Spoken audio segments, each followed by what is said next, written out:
সংবিধানের পঞ্চদশ সংশোধনী বাতিল করেছে হাইকোর্ট। সেখানে আছেন আমাদের সহকর্মী হাসান জাভেদ। আমরা সরাসরি তার সাথে কথা বলছি। জাভেদ, আপনি আমাদেরকে এই বিষয়ে আপনার কাছে কি কি তথ্য আছে তা জানাবেন। মিতা, সংবিধানের যে পঞ্চদশ সংশোধনী হয়েছিল সেই সংশোধনীকে মানে চ্যালেঞ্জ করে হাইকোর্টে রিট করেছিল সুজন সম্পাদক বদিউল আলম মজুমদার। তারপর আরও বিএনপির মহাসচিব, জামাত ইসলামের সেক্রেটারি সহ আরও কয়েকজন এই মামলায় পক্ষভুক্ত হয়েছেন। তারপর আদালত রুল জারি করেছিল যে কেন তত্ত্বাবধায়ক সরকার ব্যবস্থাটা বাতিল করে যে পঞ্চদশ সংশোধনীটা হয়েছিল আওয়ামী লীগ সরকারের আমলে তা কেন অবৈধ ঘোষণা করা হবে না।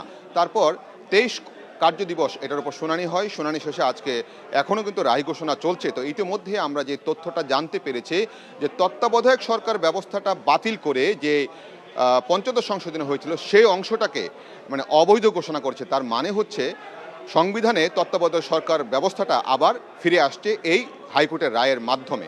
এইটুকু আমরা এখন পর্যন্ত বলতে পারি। আপনি জানেন যে পঞ্চদশ সংশোধনীর মাধ্যমে যে কয়েকটি বিষয় এনেছিল এবং বাতিল করেছিল তার মধ্যে হচ্ছে তত্ত্বাবধায়ক সরকার ব্যবস্থাটা বিলোপ করেছিল, শেখ মুজিবুর রহমানকে জাতির পিতা হিসেবে স্বীকৃতি দেওয়া হয়েছিল পঞ্চদশ সংশোধনীর মাধ্যমে, এবং সেখানে নারী আসন সংসদের যে 45টি ছিল সেখানে 50টি করা হয়েছিল। এখন এই বিষয়গুলি থাকবে কি থাকবে না আসলে পূর্ণাঙ্গ রায়ের পর বোঝা যাবে। এখনও কিন্তু রায় ঘোষণা করছেন বিচারপতি ফারাহ মাহবুব, যেই 2 সদস্যের যে বেঞ্চ হাইকোর্টের, তারা রায় ঘোষণা করছেন। 10:50 তারা রায় ঘোষণা শুরু করেন এবং রায় ঘোষণাকে কেন্দ্র করে আমরা দেখেছি যে এই মামলার যে মূল যে রিটকারী ছিলেন বদিউল আলম মজুমদার, তিনিও কিন্তু কোর্টে উপস্থিত আছেন, অ্যাটর্নি জেনারেল সহ যে তার যারা এখানে পক্ষভুক্ত হয়েছিলেন তাদের আইনজীবীরাও সেখানে আছেন এবং রায় ঘোষণা হচ্ছেন। সবাই কিন্তু অধীর আগ্রহে এখানে যে জিনিসটা অপেক্ষা করছিলেন যে তত্ত্বাবধায়ক সরকার ব্যবস্থাটা থাকবে কি থাকবে না, কিন্তু এটা স্পষ্ট, এটা তত্ত্বাবধায়ক সরকার ব্যবস্থাটা এখন সংযোজন হচ্ছে সংবিধানে, এটাই স্পষ্ট হয়েছে। আরেকটি বিষয় হচ্ছে কোর্ট যে অবজারভেশনে বলেছেন যে 4টি মূলনীতির উপর যে সংবিধান প্রতিষ্ঠিত হয়েছিল সেই মূলনীতিগুলিকে ওভারকাম করে এই ব্যবস্থাটা, এই সংশোধনীটা করা হয়েছিল, এটা একটা অন্যায় হয়েছিল এমনটাও কিন্তু তারা তাদের অবজারভেশনে বলেছেন। তো এখন দেখা যাক আসলে মূল রায়টা যখন প্রকাশ হবে আর কোন কোন বিষয়টা এখানে অবৈধ ঘোষণা হবে বা থাকবে আমরা সেটা স্পষ্ট করতে পারবো। আমরা এখন সেই পূর্ণাঙ্গ রায়টা যখন শুনতে পাবো তখনই আসলে বলতে পারবো। এখন একটা বিষয় স্পষ্ট যে তত্ত্বাবধায়ক সরকার ব্যবস্থাটা আবার ফিরে আসছে। এখানে আরেকটি জিনিস বলেছেন যে সংবিধানের ত্রয়োদশ সংশোধনী বাতিল করে আপিল বিভাগ যে রায় দিয়েছিল সেখানে কিন্তু বলেছিল যে 10 এবং 11তম জাতীয় সংসদ নির্বাচন তত্ত্বাবধায়ক সরকার ব্যবস্থায় হতে পারে, কিন্তু সেই পূর্ণাঙ্গ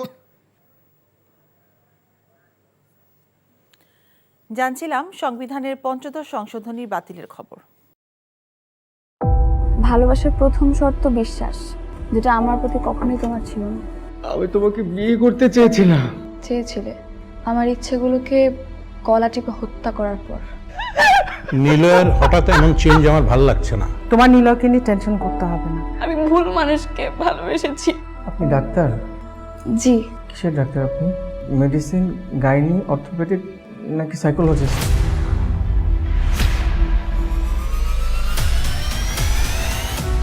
ভাইয়া খুব ইন্ট্রোভার্ট। ভাইয়াকে নেশার জগৎ থেকে ফিরিয়ে আনতে হবে। আমার মনে হয় কি তোমার রেগুলার অফিসে বসা উচিত। সব তোকে সামলাতে হবে। এরকম কেস না দিন দিন বেড়েই চলেছে। আপনি কি আমার উপর রেগে আছেন? পৃথিবীতে কারো উপরে আমার তেমন কোনো রাগ নেই। নিলয় যেন কোনো রকম সিন ক্রিয়েট না করে। আপনি কি সব ভুলে থাকতে পেরেছেন? প্রেম এবং ভালোবাসা খুব পবিত্র, সস্তা কোনো কিছু না। আমি তোমাকে হারাতে চাইনি Preeti. Love is not enough in the world.